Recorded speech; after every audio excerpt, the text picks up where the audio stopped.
the leader in talk radio on the Internet, right here on K98Talk.com.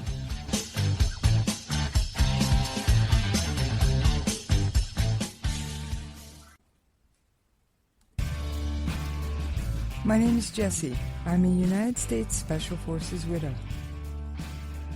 This gives me a unique perspective on the world around us. If you're willing to listen, I'll tell you how I see it, and I won't pull any punches. This is my POV, which stands for Point of View.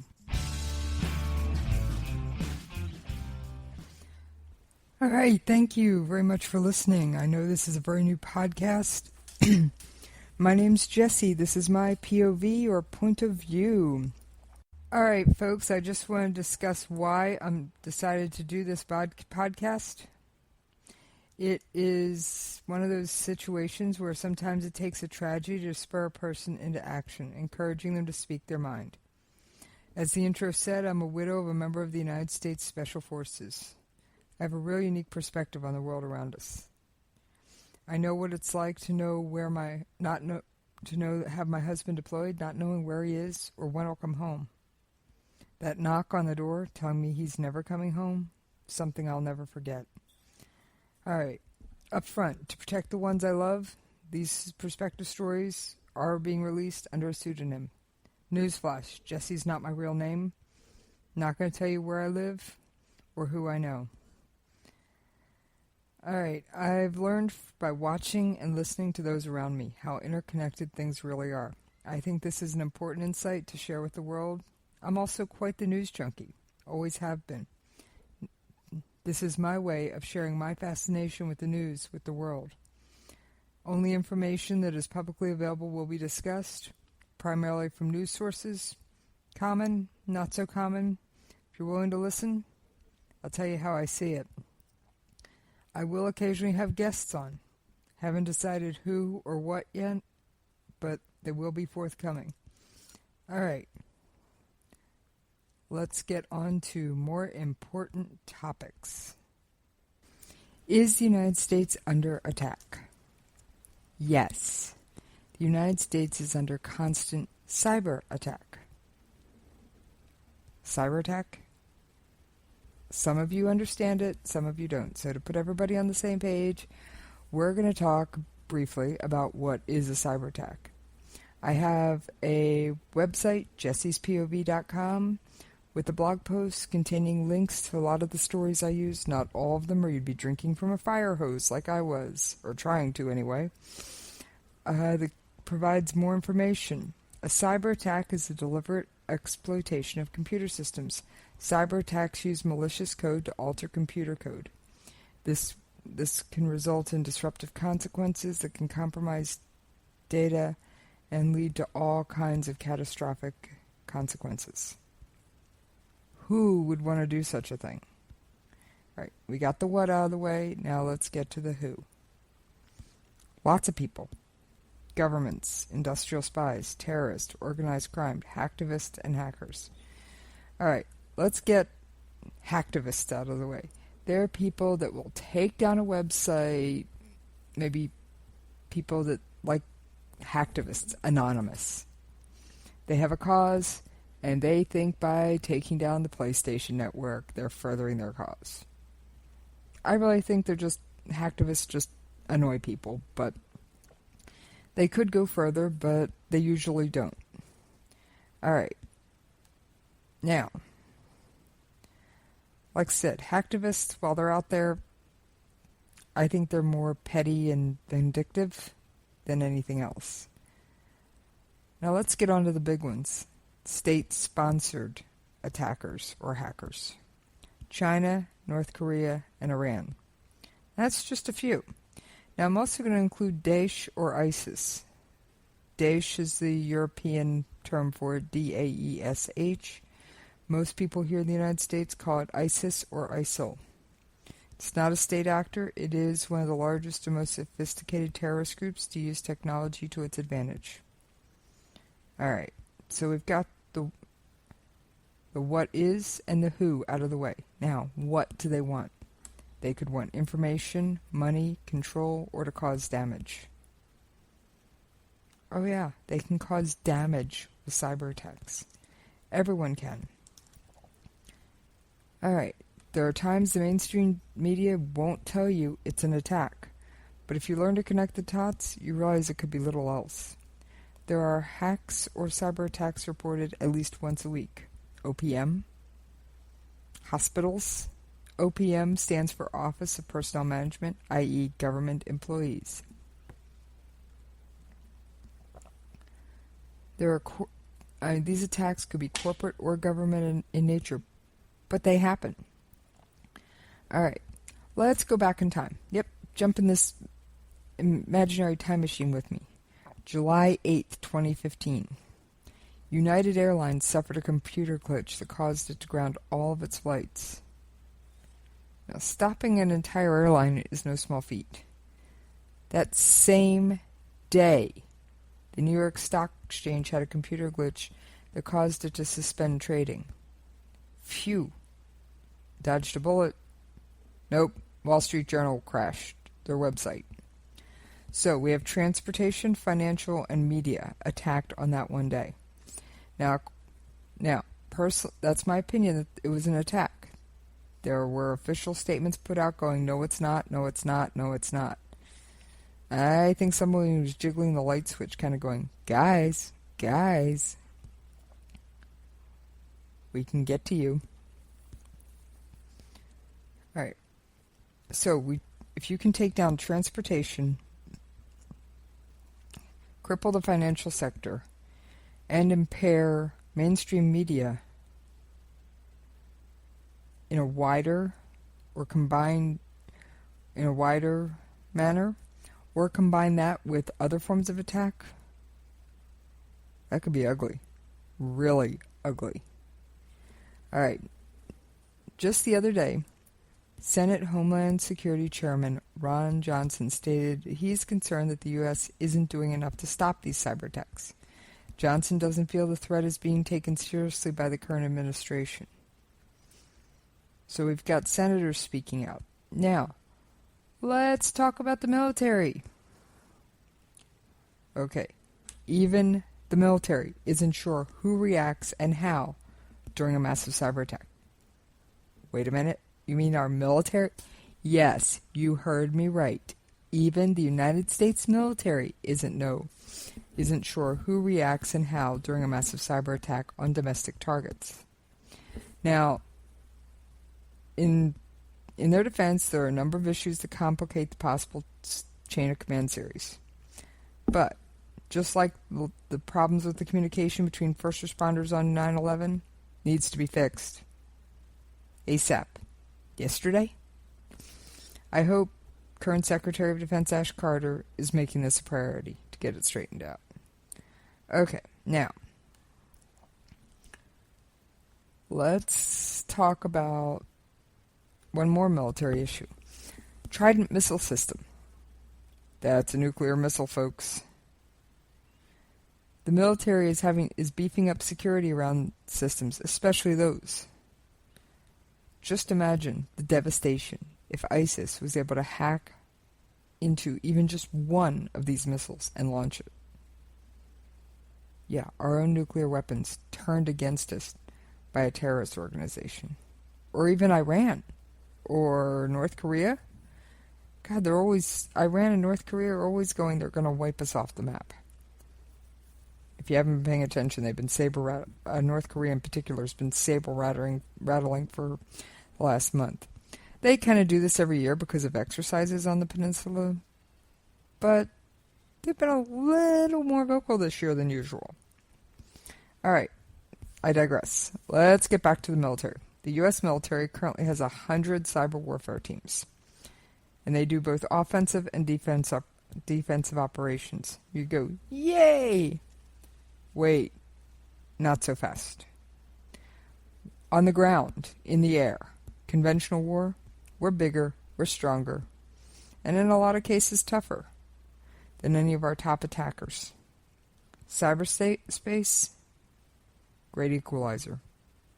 The gaps between our strengths and our weaknesses and their strengths and their weaknesses, they're much narrower You heard me. Much narrower. Okay, so we've got back. Let's go back to the who. We discussed the military response. It's kind of a shoulder shrug. I don't know. Who do you call? I don't know. Who do you call? Yeah, this needs to be fixed.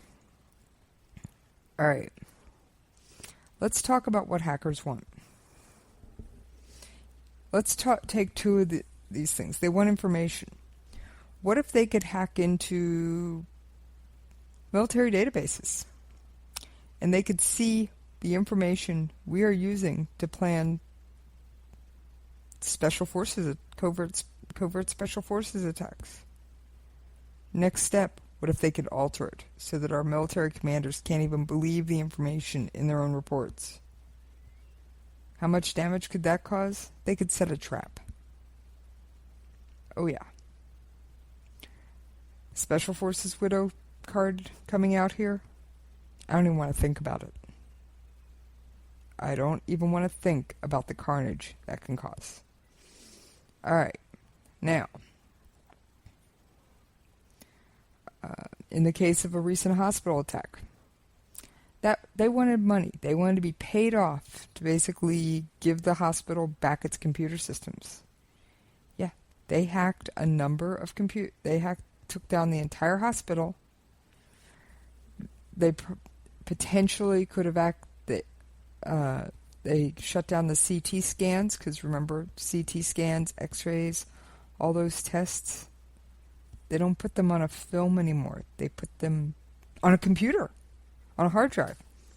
If you had a broken leg and were at that hospital, you couldn't get an x-ray. Hospital paid them off just because they wanted to get their system back up as fast as possible. Can't say whether I agree or disagree. Not sure. I wasn't in their shoes. Wouldn't want to be either. But that's one form of attack. Alright. Now, let's go back to our state sponsors of cyber warfare. Remember, Russia, China, they're both on this list. Last May, they signed an agreement not to attack each other. Yeah, you heard me. They signed an agreement not to attack each other. This means that two of the world's best cyber warfare people are now in an alliance against us. Now, side note here, China props up its puppet, North Korea, who's been yelling and screaming lately, "We're going to nuke America, we're going to nuke America." All right. I could go on about the North Korea nuclear missile program, but I'm going to save that for another episode. Promise. It's the next one on my list, actually. That, and just while I'm promoting future stuff, I'm going to do a Terrorist 101. Who are they? Why don't they get along with the West? And how did all this conflict start? Yeah. Those are the next two podcasts I'm going to be working on. Get them done as fast as I can. All right. Now back to who wants to attack us. Remember Iran? Okay. Why would they want to attack us? Didn't we just sign a major deal with them? Yeah, we did. Personally, I don't think Iran has any intention of honoring that deal. The deal was over their nuclear weapons program. This deal also lifted most of the sanctions that were in place to keep the Western world from trading with this country. Those sanctions are gone. Air France just announced 3 flights a week to Tehran. Now, time out. You may or may not be up on your global politics. Most of you listeners to K98 probably are, but we're going to say, just put everybody here on a level playing field. We haven't had formal diplomatic relations with Iran since 1980. There was this thing in 1979 called the Iran hostage crisis. They held a whole bunch of Americans prisoner for over a year. Okay, yes. So we don't even have formal diplomatic relations with the country. We just signed an agreement that they wouldn't make nuclear weapons for a decade. And poof, all their sanctions went away. Doesn't sound like a good thing to me. Then, you want the cherry on top? President Obama gave them money. Wait. We gave them money to sign a deal that they wouldn't pursue nuclear weapons and we'd take away their sanctions for a decade. The sanctions are gone permanently. You can't pursue a nuclear weapon for a decade. And we're going to pay you to do this? Time out. Flag on the field. Does this sound like a good idea to anybody? I know it doesn't to me. I think I smell another podcast in the future. All right. Back to cyber attacks. I'm trying to stay on topic here. I really am. All right. Iran wants information. They have been cut off from the world. Their technology, their industries, they're largely behind those of the Western world. Some of their targets, not all of them, are aimed at corporations. Iran, just March 24th of this year, was charged with cyber attacks on U.S. banks. I'm quoting an NBC News article. The link's in the blog post at jessiespov.com. 7 Iranian computer experts linked to the government in Tehran were charged Thursday with cyber attacks against American banks and a dam in New York. A dam? That's infrastructure. Remember Ron Johnson, chairman of the Senate Homeland Security Committee, said this isn't being taken seriously? I don't think it is. Now, don't expect to see him on trial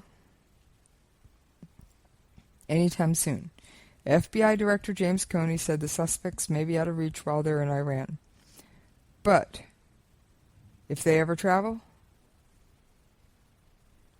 we're going to try and extradite them from wherever they go, providing they go somewhere we have an extradition treaty, if we know they're there. And I will say, that's one thing the United States is good at. Our memory is long. Now, this attack, there were 46 major financial institutions targeted with denial of service attacks. Hackers gained remote control of hundreds of computers and servers. They use them to flood a target server data so it can't deal with regular business. Yeah. Some of their targets, Bank of America. You ever hear of them? Yeah, I know. I think half of the country banks with them. New York Stock Exchange. Wait a minute. April. Or no, excuse me. Not April.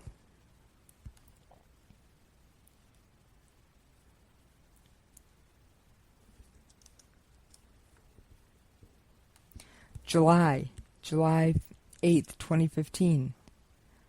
New York Stock Exchange. Now you see why I say it was an attack? Even though the official report said, nope, no attack.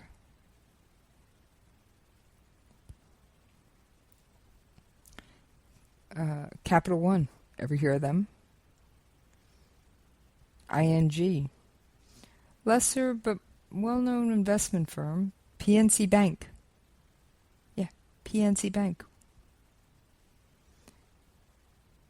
And these were organized, systematic, relentless attacks. And that's according to Attorney General Loretta Lynch.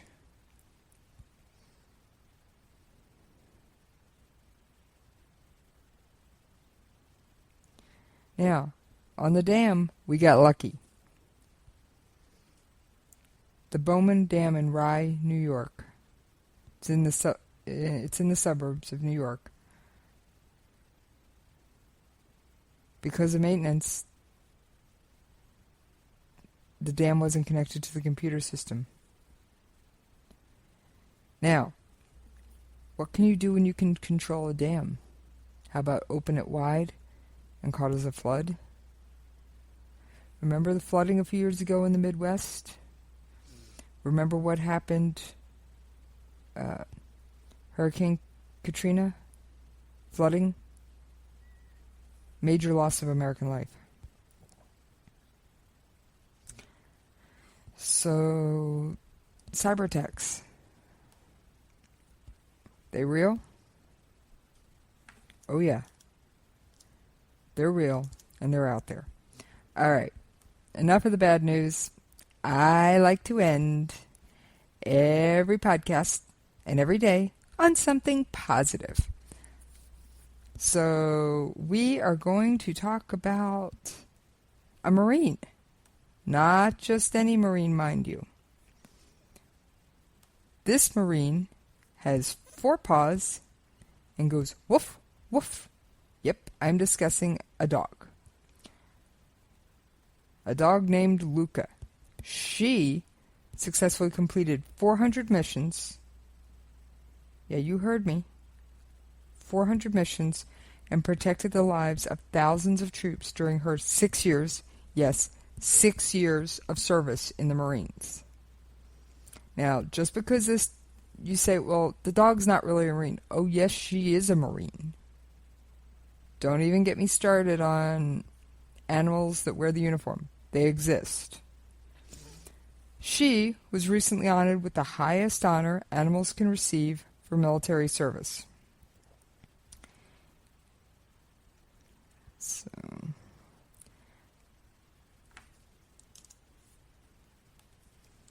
and that medal is the PDSA Dickin Medal, the animal equivalent of the United Kingdom's Victoria Cross. This is the highest honor animals can receive for military service. And Luca, she's groundbreaking. She's the first United States Marine Corps dog to receive the medal. Now, she is retired. She even lost a limb. So she is a wounded warrior. Yes, Luca is a wounded warrior.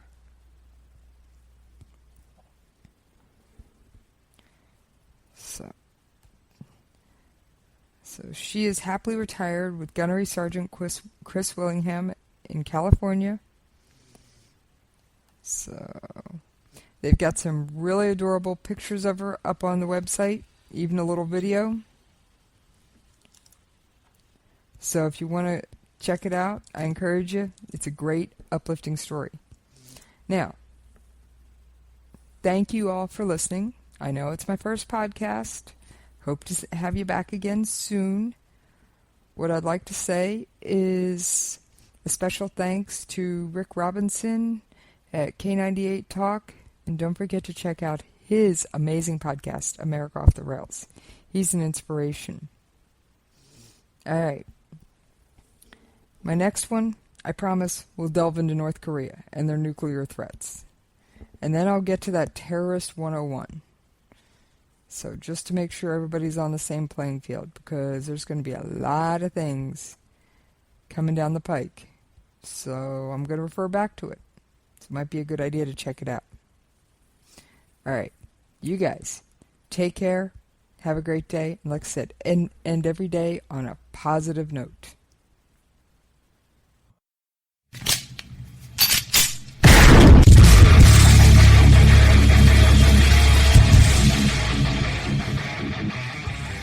This is Slickery Trigger for Rebel Road Tactical. With proper care and feeding, your pistol will be ready when you need it, there to save your life. Shouldn't your gear be that good?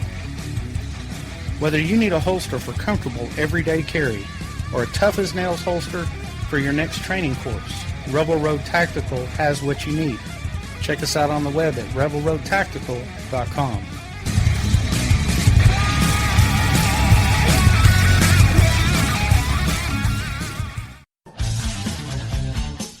The leader in talk radio on the internet, right here on K98Talk.com.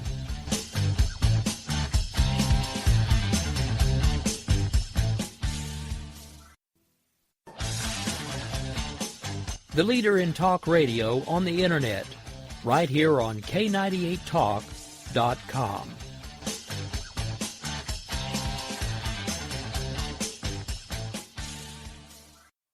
If you want to work until you keel over, have less of everything in retirement, or give back more of your hard-earned money to the stock market again, then just ignore me. But if you'd like to protect the money you save, receive a steady, predictable retirement income, and enjoy financial security for as long as you live, then listen to this. You can download a free report that reveals the wealth-building secrets Wall Street and the banks don't want you to know. You'll learn how you can get guaranteed growth, safety, and real prosperity without risking your money in the Wall Street casino, and how to get the money you need when you need it, simply by asking for it. This is the best way to have a 100% secure retirement, and know your money will last as long as you do. To learn more about this method, and to get your free report, go to 29security.com. That's the number 29security.com. 29security.com. Go to 29security.com.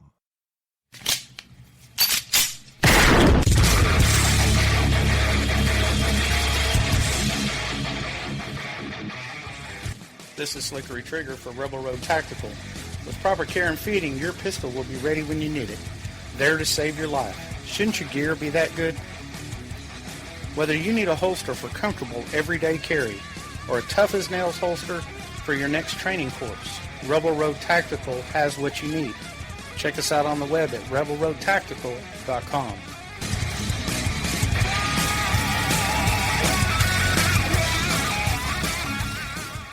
Tired of paying outrageous prices for Viagra? Well, we have great news for you. Now you can finally get Viagra at huge discounts. Healthy Man allows you to save up to $500 on Viagra. Why pay U.S. pharmacy prices of $15 per pill or more when you can get Viagra for less than $3 a pill? Call today and get 40 Viagra pills for only $99. This can cost as much as $600 at your local pharmacy. You can't afford not to call us. If you want Viagra at the lowest prices, never pay $15 a pill pharmacy prices again. Get Viagra for less than $3 a pill. Call 1-800-516-7602 today and save up to $500 and get 40 pills for just $99. Healthy Man is fast, easy, and affordable. Operators are waiting at 1-800-516-7602 to take your call right now. Call 1-800-516-7602. That's 1-800-516-7602. Again, 1-800-516-7602. In these uncertain economic times, you've got to do whatever you can to save money. One of our biggest expenses can be our cars, especially when unexpected repair bills hit. Not anymore. If you own a vehicle with less than 130,000 miles, is less than 12 years old, has a warranty about to expire, or even no warranty at all, you could stop paying for car repairs. Roadside assistance, towing, and rental coverage are all included. Don't wait for the next repair. Make one free call right now to see if you qualify. If your vehicle is less than 12 years old, has less than 130,000 miles, even if it's out of warranty, paying for car repairs can become a thing of the past. Call us right now and get your car protected before your next repair bill hits. Get protection and no more repair bills. Call 800-696-1030. Again, 800-696-1030. That's 800-696-1030. 800-696-1030.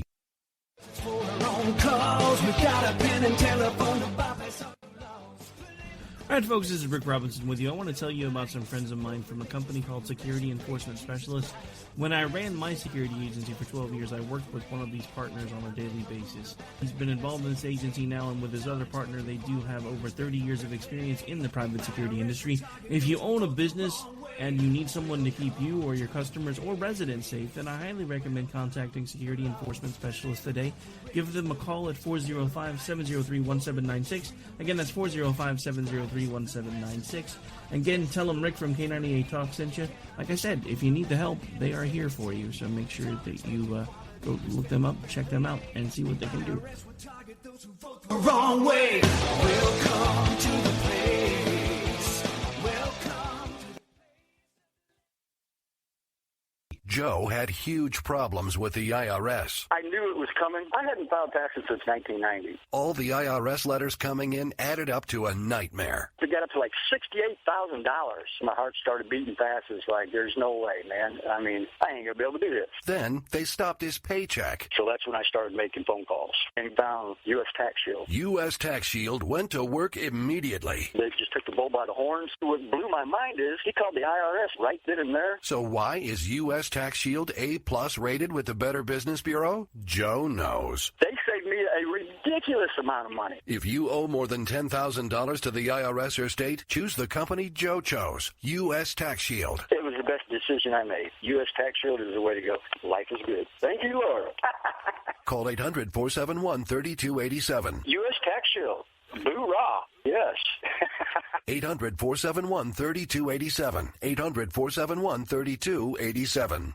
The Internet will never be the same. You're listening to K98Talk.com. Good God, y'all. What is it good for? Absolutely. Let's get started. The leader in talk radio on the Internet. Right here on K98Talk.com.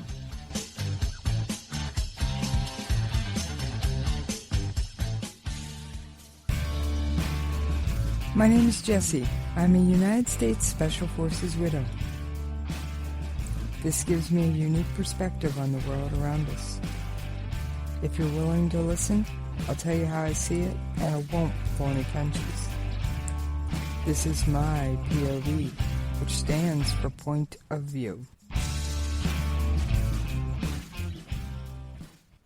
Hi, Jessie here. I really wasn't planning on recording tonight, but my friend Rick told me his throat is so sore and he cannot be with you tonight. Hope you feel better, Rick. Rest that voice up. I know we're all going to miss you if you're not on. So he asked me if I could quickly pull together that North Korean segment I'd talked about. So, and if you today is April 8th, 2016. 13 North Korean restaurant workers defected. So, yes, we've been promised you I was going to do something on North Korea. There were 13 workers that defected. They were working in a restaurant. Now, North Korea only has restaurants in a couple of countries. Off the top of my head, I remember China and Cambodia. They have not released what restaurant the workers were at when they defected. Also in the news today, North Korea says it has successfully tested a long-range rocket engine. Yes. Now, let's talk about North Korea. Where did this crazy country come from? All right. Now, first of all, officially, it is not North Korea. It is the Democratic People's Republic of Korea. All right. Yeah. Interesting. I know. Democratic People's Republic. Why does it always seem that countries that put Democratic Republic or Democratic at the front aren't? All right. Now, another really interesting thing. Whatever time it is in Seoul, the capital of South Korea, Pyongyang, excuse me for my pronunciation, is in half an hour behind it. They literally set themselves in a separate time zone for the sole purpose of being different from South Korea. Oh yeah. If that isn't taking things to an extreme, don't know what is. Really don't. So if it's 11 a.m. in Seoul, it is 10:30 in Pyongyang, which is just north of it. It's not very far east or west. It's pretty much straight north. All right. Now, let's get back to North Korea, a little bit more about North Korea. How did this country come to exist? All right. Basically, after World War II, Japan had occupied it for a while. World War II, Japan, we all know Japan surrendered. Korea was divided into two zones by the United States and the Soviet Union. No surprise. Here we go. Remember East, West Germany, North, South Korea? Yeah. All right. And negotiations, reunification failed. So in 1948, two separate governments were formed. The DPRK, or aka North Korea, and the Republic of Korea in the South. And a couple years later, there was the Korean War, 1950 to 1953. All right. Technically, they are under a ceasefire. There is no official peace treaty. Both of these countries are still technically at war. So that's why kind of tensions run kind of high. So you'll find things like the North shooting rockets off, the South blaring propaganda from loudspeakers, because the DMZ, also known as the Demilitarized Zone, which divides them, both the North and the South have a city inside the DMZ. Now, you can actually visit the DMZ on special tours.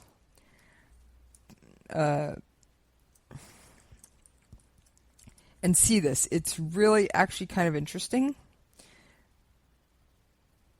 But it's one of those things of...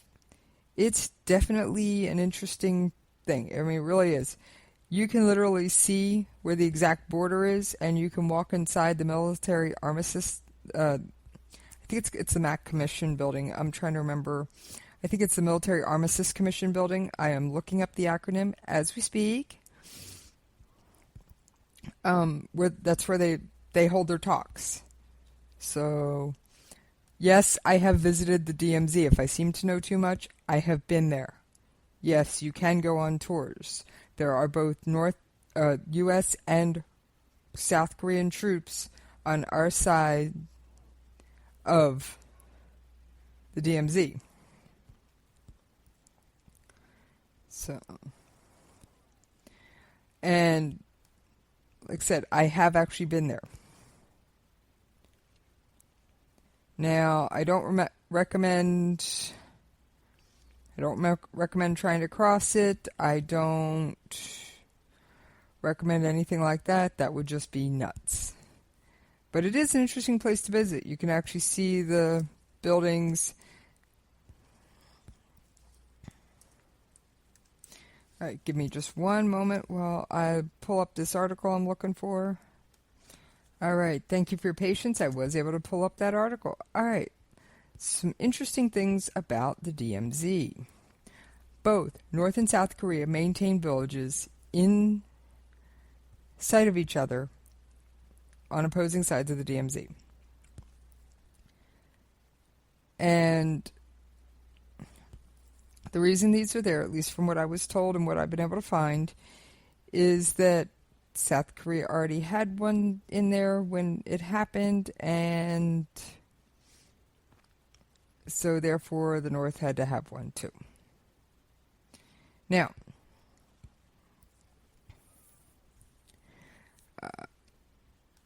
I will say there's some interesting things in there. In the 1980s, South Korea built a flagpole up at, and I'm probably going to mispronounce this, Daesangdang, which flies a South Korean flag, and they built it 323 feet in the air and put it up there. And this had something to do with the Olympics and everything like that. All right. North couldn't be outdone. So they had to put up the world's fourth largest flagpole. And I'm probably going to mispronounce this one, but I'm going to do my best. Kijangdang. And it is, I'm looking for the height, 541 feet tall. Yes, you heard that. Now, how big of flags do you need to fly on these things? The South Korean flag weighs 130 kilograms or 287 pounds. Yeah. They put a 287-pound flag on a 323-foot tall flagpole. Oh, yeah. All right, so the North Koreans couldn't be outdone, so they built a 525-foot flagpole and put a 595-pound flag on its side. I just wish they'd stuck to flagpole wars. All right, if you're there, and both sides have loudspeakers there. We're not just talking bullhorn size thing. We're talking massive banks of loudspeakers. And from 1953 until 2004, both sides would broadcast their propaganda. So, yeah.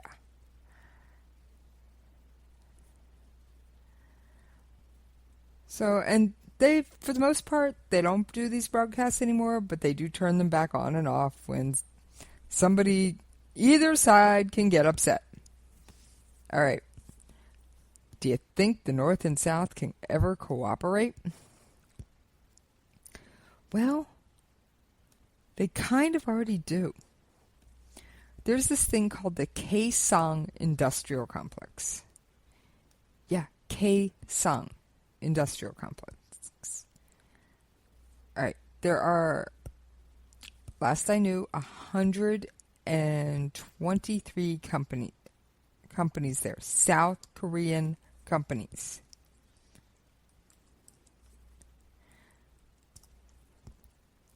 And it's a very special zone. It's in North Korea, but it's right near the DMZ. It's 10 kilometers or 6 miles north of the DMZ. And it's only an hour from Seoul. Direct road, direct rail. So, it's a project of cooperation. Now, whether it's open or not, that's always one of those things. Depends on the day, the weekend, whose feathers were ruffled, and if they've decided to ignore it and let it go. All right. So, what's so special about this? It's the South Korean companies getting the cheap North Korean labor. And what's North Korea get? Foreign currency. We're talking a country that is essentially pretty much blackballed from most trading. Sometimes it's called the Hermit Kingdom. So, and now in 2016, it was quote-unquote temporarily closed by the South. The South said, nope, we're closing it for now. And they claimed the South's reason for closing it was North Korea, quote-unquote, launched a satellite bomb and claimed they tested a hydrogen bomb in January. And the next day, North Korea goes, well, fine, we're kicking out all South Korean workers and we'll freeze everything at the factory. You can't have it. So, thankfully, there were 280 South Korean workers at Kaesong. They heard this going. They said, we're out of here. They didn't wait. So, I mean, it's been open, it's been closed, it's been open, it's been closed. Last I heard, it was closed. But it was a neat thing. I mean, it just shows that the two Koreas can cooperate. Oh, and by the way, the electricity and the water that went to the Kaesong Industrial Complex was supplied by the South. Any sign of lights or steam or smoke coming out of a building in North Korea generally means it's active. So that's what makes another thing that happened recently. And be patient with me while I pull up this article. All right, I got the article, and this is from the Daily Mail, which is a UK news company. I will get the blog post that I'd like to do associated with this up, but I couldn't write the blog post and pull these articles in 20 minutes. When I write something, I got to sit on it and read it over later, so I can talk without having to do too much editing, but writing takes me a little bit longer. All right. North Korea does have nuclear power plants. All right.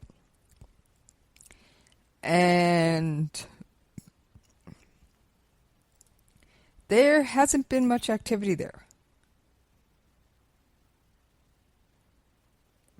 However,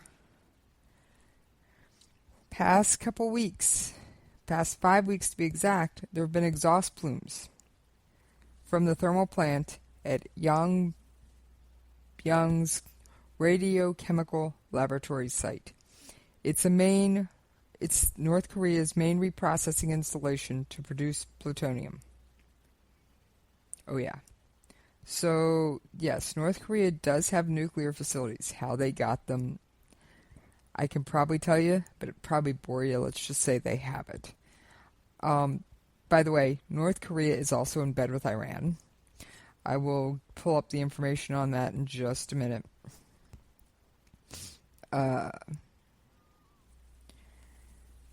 Now, January 6th, North Korea... Yes, the January 6, 2016, North Korea claimed it conducted its 4th nuclear test. A month later, they quote-unquote launched a satellite into space. Well, everybody who watches space said that satellite went up and immediately just could not sustain orbit. It began tumbling around. In other words, the satellite was doing absolutely nothing. Everyone says, and I agree, the satellite launch was cover for an intercontinental ballistic missile, ICBM for short, test. All right. So now that we got that straight, we have North Korea who can at least get a rocket up. Can they get it down where they want or guide it? We don't know. But they can get a rocket up. Hey, that in my mind, you're halfway there. All right. So, we've got rockets going up. We've got North Korea having a plutonium, processing plutonium, or making plutonium, or however they go about getting the stuff ready to put on a warhead. All right. That enough to scare you yet? I know it doesn't make me happy. All right. Let's go for one more. All right. So, let's review. We've got North Korea that can get a long range, the equivalent of an intercontinental ballistic missile, up. Can they direct it or get it back down where they want? That remains to be seen. We know they've successfully tested an engine for an ICBM. All right, they know how to launch a rocket. They know they've got basically an ICBM form design, and we know they can get the rocket up. Okay, now... And this just came out April 5th, 2016. And again, I'm using a Daily Mail news article.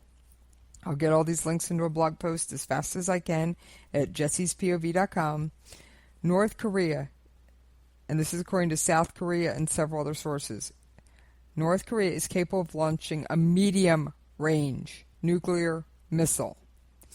That gives it about 1,250 miles. So Taiwan... parts of Russia, and of course, South Korea. Yeah. Hello. So, if you take North Korea, draw a 1,250 mile circle around it, you cover quite a bit of territory. In fact, I will upload the photo of this as the photo to go with this podcast so you can see it. It's pretty scary. Now, what this means, other than the fact of, oh my goodness, ruh-roh, George, is that North Korea has figured out how to miniaturize a nuclear warhead, at least to a point. Because, okay, you can make a nuclear device, but when you're not experienced at it, you make it way bigger than will ever fit on a rocket. All right, medium-range missiles like the Rongdong, you can make it a little bit bigger. You have to make it smaller than what you first did.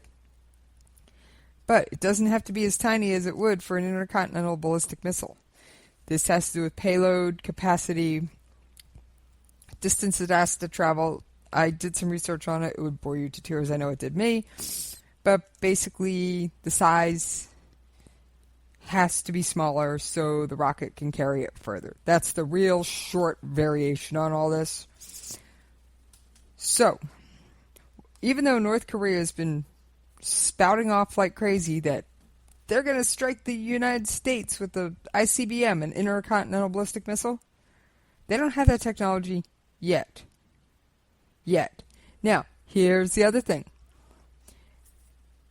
Iran and North Korea. Yeah, remember I mentioned Iran in my last podcast? North Korea? Yeah, those two countries, they've teamed up.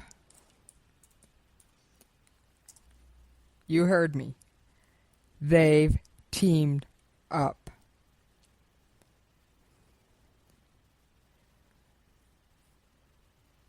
Okay, I'm going to repeat this again. Iran and North Korea have teamed up in terms of ballistic missile and nuclear technology. Does that scare anybody? And this is from Congressional Research Service. They're not known for garbage. But yeah, they have teamed up. Now, give me a second and I'll get you a couple of excerpts from this. And I will post links to all this at jessiespov.com. So if you don't believe me, you can see it all for yourselves. Okay, thank you for your patience while I pulled that up. And this is a quote, like I said, quote-unquote, ballistic missile cooperation. Iran has developed a close working relationship with North Korea on many ballistic missile programs, starting with the acquisition of Scud missiles from North Korea in the 1980s. In the mid-1980s, North Korea developed a 300-kilometer range Scud-B ballistic missile from prototypes obtained from Egypt. What? I just brought in another country. We'll get to that another time. And subsequently began to export them. Pyongyang developed the 500-kilometer range Scud-C in 1991. North Korea has sold both missile types, as well as missile production technology to several countries in the Middle East. We'll definitely have to get to that Terrorism 101 series, including Iran and Syria. Wait a minute. Do the words Iran and Syria mean anything to anybody? ISIS or Daesh, take your pick. Syria. In 1992, then Director of the Central Intelligence Agency, Robert Gates, identified Iran and Syria as recipients of North Korean Scud missiles.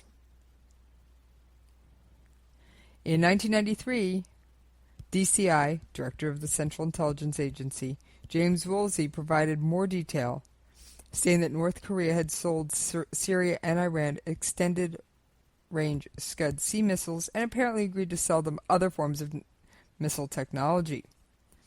All right, now we get to our lovely friends, the Russians. A Russian intelligence report, which the U.S. deemed credible, said that Iran's missile potential during this period was confined to Scud-B SRBMs received from Syria and North Korea. However, during the 1990s, the continued annual threat assessments weren't so sure. All right, in 2006, we're playing fast forward, we're out of the 80s and 90s. 2006, Iran publicly acknowledged for the first time it had obtained missiles from North Korea. Yeah. Iran, North Korea, missiles, and nuclear technology. All right. I don't know about you. I don't like any of it. We just signed a deal with Iran saying, you guys can't research it. We never said you couldn't buy it. We lifted sanctions, remember? And now we've got North Korea suddenly starting their plutonium processing plant up again. Oh boy.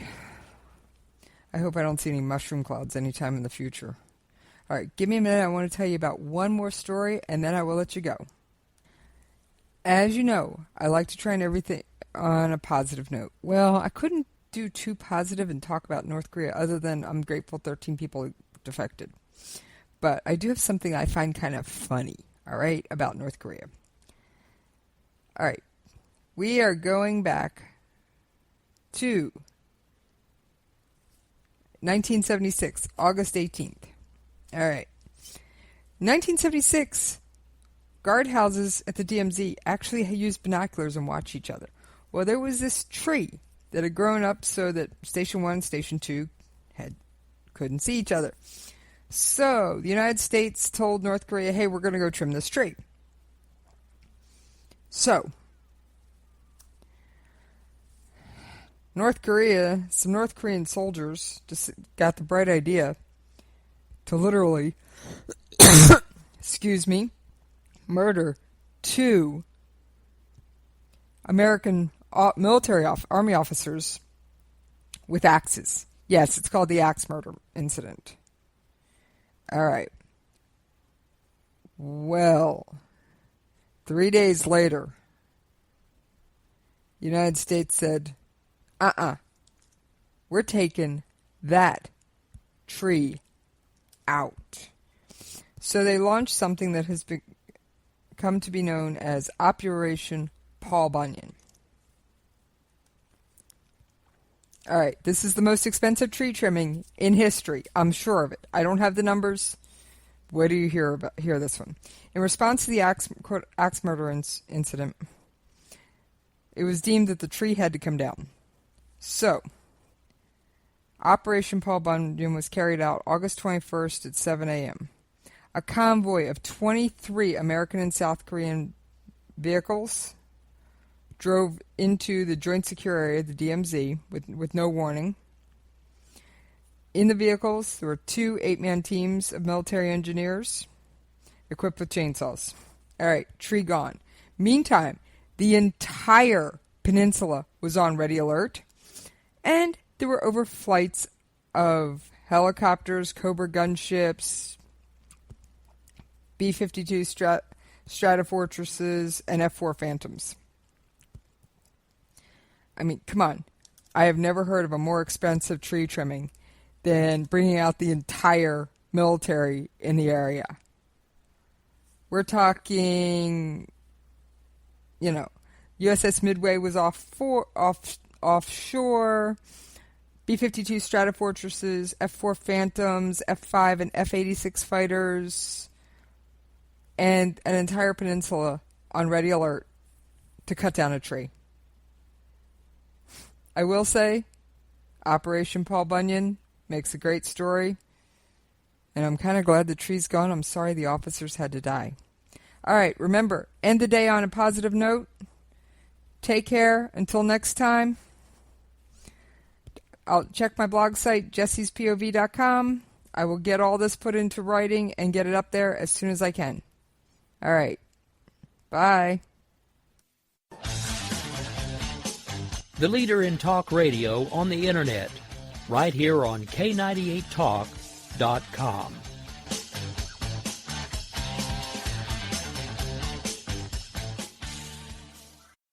If you want to work until you keel over, have less of everything in retirement, or give back more of your hard-earned money to the stock market again, then just ignore me. But if you'd like to protect the money you save, receive a steady, predictable retirement income, and enjoy financial security for as long as you live, then listen to this. You can download a free report that reveals the wealth-building secrets Wall Street and the banks don't want you to know. You'll learn how you can get guaranteed growth, safety, and real prosperity without risking your money in the Wall Street casino, and how to get the money you need when you need it, simply by asking for it. This is the best way to have a 100% secure retirement, and know your money will last as long as you do. To learn more about this method, and to get your free report, go to 29security.com. That's the number 29security.com. 29security.com. Go to 29security.com.